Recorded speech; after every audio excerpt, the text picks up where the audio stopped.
In the ongoing drama of is TikTok leaving the United States or not, we all know there was a law passed by the federal government saying TikTok has to divest itself or be sold or be banned in the United States in a couple months. Well, TikTok has now sued the United States government because of the bill that was passed last month.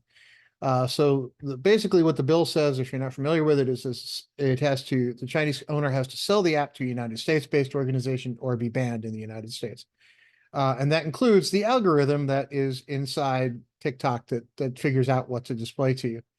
The suit so let's look at the article. This is from the AP Newswire, but by way of NBC News.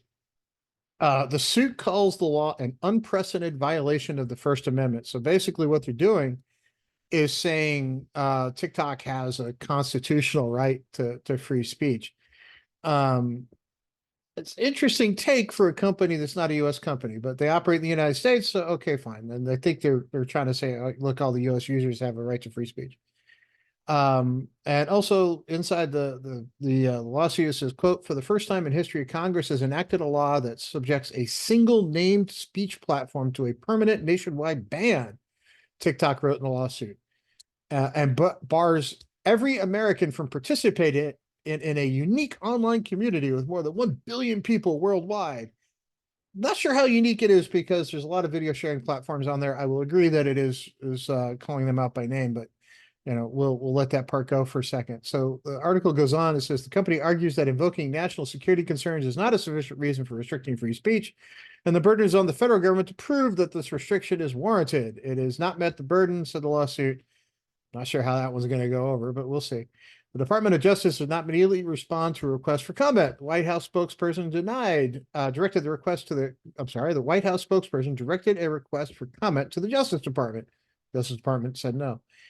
A lawsuit has been anticipated since Biden first signed the bill on April 24th and is expected to add to an already lengthy time for a potential ban or sale. So what they're basically saying here is the same thing I thought. The moment this gets put in place, that date that it must be sold by is going to get kicked off in the future, and however long it takes for this thing to work its way through the courts is what it's going to take.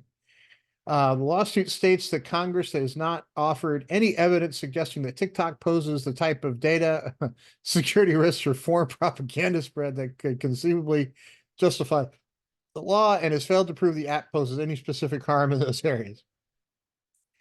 As someone who works in the social media space and owns a company in that space, their terms and condition are really different from everybody else's. So when you sign the T's and C's on TikTok, you're agreeing to a whole bunch of stuff that the other ones don't necessarily do. So we'll leave that argument for another day. But the article goes on. It says, quote, the statement of congressional committees and individual members of Congress during the hasty closed-door legislative process preceding the act's enactment confirmed that there is at most speculation and not evidence of as the First Amendment actually requires.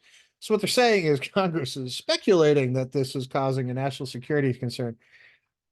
And maybe it's not, but I will say that TikTok, based on their terms and conditions, does certainly get kind of invasive when it comes to your privacy. But anyway, so quote, Congress has never before crafted a two-tiered speech regimen with one set of rules for one name platform and another set of rules for anyone else, it's stated in the lawsuit. Lawsuit also states that the law is effectively a ban on TikTok and that ByteDance option to divest is illusory because it is not commercially, technically, or legally possible, especially within the 270-day outlined in the law. According to sponsors, the lawsuit stated the act is not a ban because it offers ByteDance a choice, divest TikTok's U.S. business or be shut down. But in reality, there is no choice. Then they're right.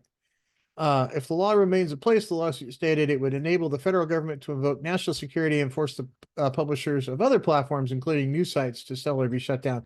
And I think they've got a point to that. The difference here is I think TikTok's not a U.S. company.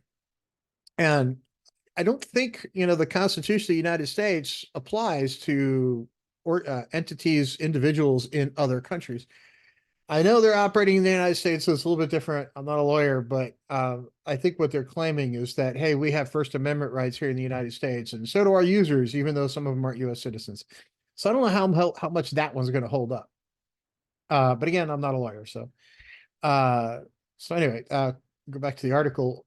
Quote, TikTok has prevailed in its First Amendment challenges, but the bipartisan nature of this federal law may make judges more likely to defer to a congressional determination that the company poses a national security risk.